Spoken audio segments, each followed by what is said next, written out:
Hey,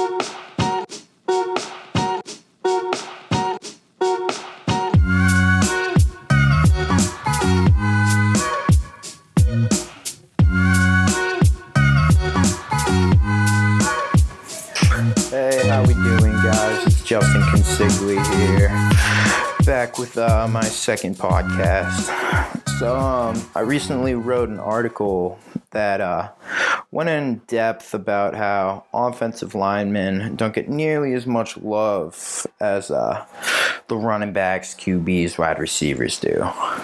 You know, it's a hard life being a big guy. I was one back in the day in high school, playing down in the trenches, fighting it out, duking it out, getting dirty. No, it's a job that definitely, you're kind of an unsung hero, really. When things go well, it's expected to go well. You won't be hearing about it. You'll be hearing about how your running back just popped off for a 50-yard touchdown. They won't be talking about the blocks and holes that you opened up for them. And if they do, they're not going to be saying your name, and they're going to be giving credit to the whole offensive line as a group. So, yeah, you get a lot more of the, I guess you would say, blame than you get for the credit, if you know what I mean. So I was recently at American Christian Academy. I've been covering them for my JCM 325 class. And I was talking to Coach Smelley a little bit down there, their offensive line coach, Tyler Scozarro, and their quarterback, Lawson Pratt, after a game.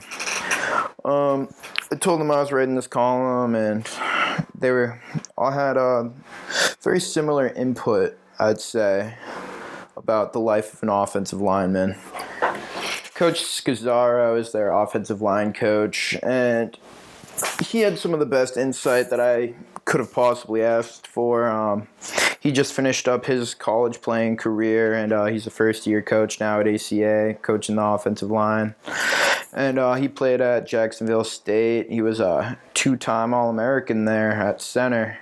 And he had this to say about offensive line and all their glory.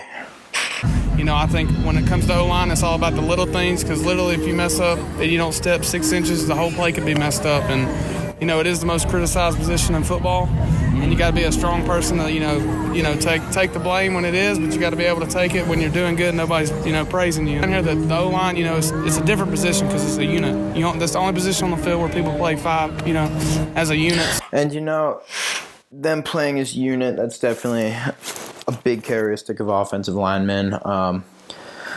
It's kind of an accountability factor. They really just have to be held accountable, hold themselves accountable, hold each other accountable.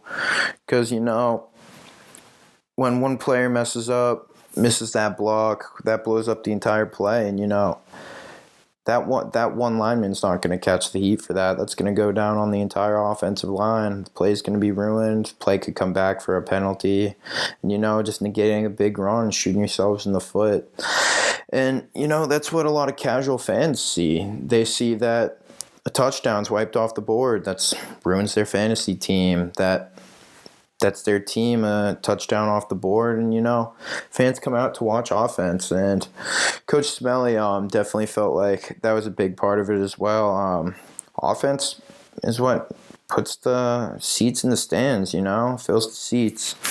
And as offensive linemen, a lot of casual fans just don't really see what the offensive line does. It's so close together, tight in the middle of the field. You know, it's a battle in there. It's a low battle. It's a tight battle. A lot of people don't see the intricacies that go into that and the difficulties. They like to see the big plays, but they don't realize that's where it starts. And Coach Smelley definitely made that great point to me. You know, scoring touchdowns and seeing big plays happen is kind of like, you know, what puts seats in the stands, or put people in the stands. You know, and a lot of times I feel like guys on both sides of the ball in the trenches, you know, kind of get overlooked just because you don't see exactly what's happening, what's leading to those big plays. But I think any team would tell you that the success starts. Any coach would tell you that success starts up front on both sides of the ball. And if you're not good up front, you're not going to be putting points on the board, and you're not going to be keeping guys out of your end zone. So I think just having so many of those guys sort of bunched in there, and the most fans don't really understand the intricacies of what happens in the trenches. Kind of leads to them not getting recognized quite as much. And Coach is right. The players, the offensive players, the running backs, the quarterbacks, they know. They recognize their linemen. Hell, there's a lineman appreciation day on social media. It's a real thing. And coaches too, obviously, they all recognize that's where it all starts, in the trenches. And that's the big thing for them. And for linemen, a big part of it is they understand their appreciation to the team, their importance to the team. And it just takes that level of mental toughness to be able to bear down and just grind without getting that recognition. And that's why it's so many people. You have to be a special kind of person to be able to play on the offensive line, not to mention a big one.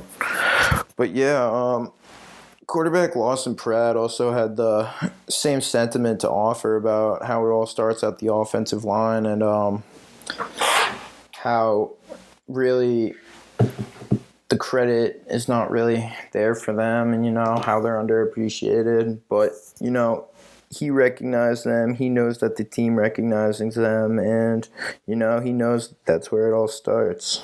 I feel like the skill players, they're the ones scoring the touchdowns and everything. They get the recognition for the touchdowns, but the battle is really won in the trenches. If somebody gives up a sack, when the lineman gives up a sack, it's all their fault. But when they get a good run, it's all the running backs. It gets all the credit. So I think the O-line just goes unnoticed, but they're the one. That's how you win the football game.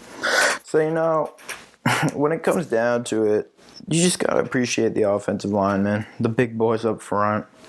So if you know anyone that plays down on the offensive line, go give him a hug. Go give Big Boy a hug. Or, even better, take him to McDonald's or something. Buy him a McDouble, McChicken.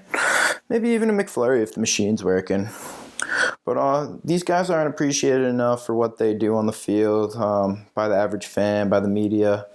And, I think that's a crime. I think that these guys are underappreciated and just need to get more love. And, that'll about do it for me on this podcast covering this topic. I appreciate all y'all tuning in, and roll tide. I appreciate it, y'all. Have a good night.